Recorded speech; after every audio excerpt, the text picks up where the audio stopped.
Hard hitting vlogs. Hello viewers, भाई आज के हमारे वीडियो का टॉपिक है मोदी राज में कैसे बदला देश का राजनीतिक नक्शा। पूर्वोत्तर के नतीजों के बाद अब क्या हालात हैं। 200 पूर्वोत्तर के 3 राज्यों त्रिपुरा, मेघालय और नागालैंड में विधानसभा चुनाव के नतीजे स्पष्ट हो चुके हैं।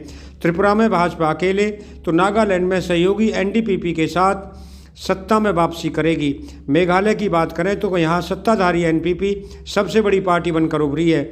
उम्मीद जताई जा रही है कि इन तीनों राज्यों में एनडीए की सरकारें कायम रहेंगी। इससे पहले दिसंबर में 2 राज्यों गुजरात और हिमाचल प्रदेश के विधानसभा चुनाव हुए थे। गुजरात में भारतीय जनता पार्टी अपनी सत्ता बचाने में कामयाब रही, लेकिन हिमाचल में भाजपा रिवाज नहीं बदल पाई और सत्ता से बाहर हो गई। 5 महीने के अंदर ये दूसरा राज्य था जहां की सत्ता भाजपा के हाथ से चली गई थी। दोस्तों, अब देश के 16 राज्यों में भाजपा सत्ता में है। इन राज्यों में देश की करीब 49.3% आबादी रहती है। कांग्रेस अब 6 राज्यों में सरकार का हिस्सा है। हिमाचल, छत्तीसगढ़ और राजस्थान में कांग्रेस की सरकार है। 3 अन्य राज्यों में कांग्रेस गठबंधन का हिस्सा है। इन राज्यों में देश की आबादी का कुल 26% हिस्सा रहता है। आइए जानते हैं कि प्रधानमंत्री नरेंद्र मोदी के देश की सत्ता में आने के बाद देश के कितने राज्यों में भाजपा की सरकार थी। अब देश की सबसे ज़्यादा आबादी वाले हिस्से में भाजपा और उसके सहयोगी सरकारों का शासन आया और नरेंद्र मोदी के सत्ता में आने के बाद कांग्रेस कितनी सिमटी। दोस्तों, मई 2014 में नरेंद्र मोदी भारत के प्रधानमंत्री बने। मोदी के सत्ता में आने के वक्त देश के 7 राज्यों में भाजपा और उसके सहयोगियों की सरकार थी। इनमें 5 राज्यों में भाजपा के मुख्यमंत्री थे। वहीं आंध्र प्रदेश और पंजाब में उसकी सहयोगी पार्टी सरकार चला रही थी। इन 2 राज्यों में देश की 6% से ज़्यादा आबादी रहती है। बाकी 5 राज्यों छत्तीसगढ़, गोवा, गुजरात, मध्य प्रदेश और राजस्थान में भाजपा के मुख्यमंत्री थे। इन राज्यों में देश की 19% से ज़्यादा आबादी रहती है।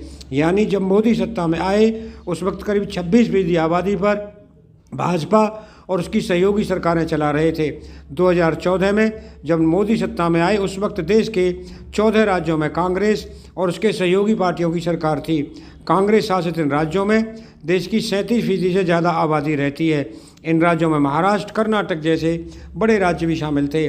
2014 में 7 राज्यों में भाजपा और उसके सहयोगियों की सरकार थी। 4 साल बाद मार्च 2018 में 21 राज्यों में भाजपा और उसके सहयोगियों की सरकार बनी।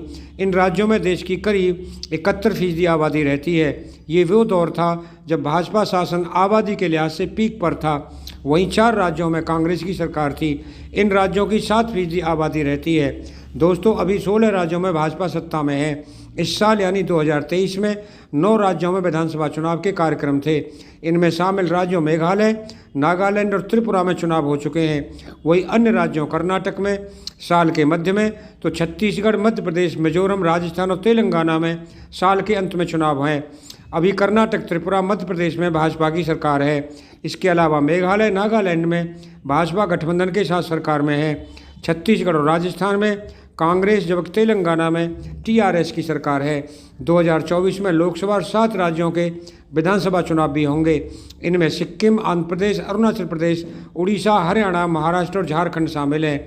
अभी हरियाणा, अरुणाचल प्रदेश, सिक्किम और महाराष्ट्र में भाजपा की सरकार है। उड़ीसा में बीजू जनता दल, आंध्र प्रदेश में वाईएसआरसीपी की सरकार है। इन चुनावों में भाजपा के सामने बड़ी चुनौती है कि जहां वह सरकार में है उसे कायम रखना और जहां वह विपक्ष में है वहां जीत हासिल करना होगा। दोस्तों, अगर आपको ये वीडियो पसंद आया हो तो चैनल को सब्सक्राइब करें, वीडियो को लाइक करें, ज़्यादा से ज़्यादा शेयर करें।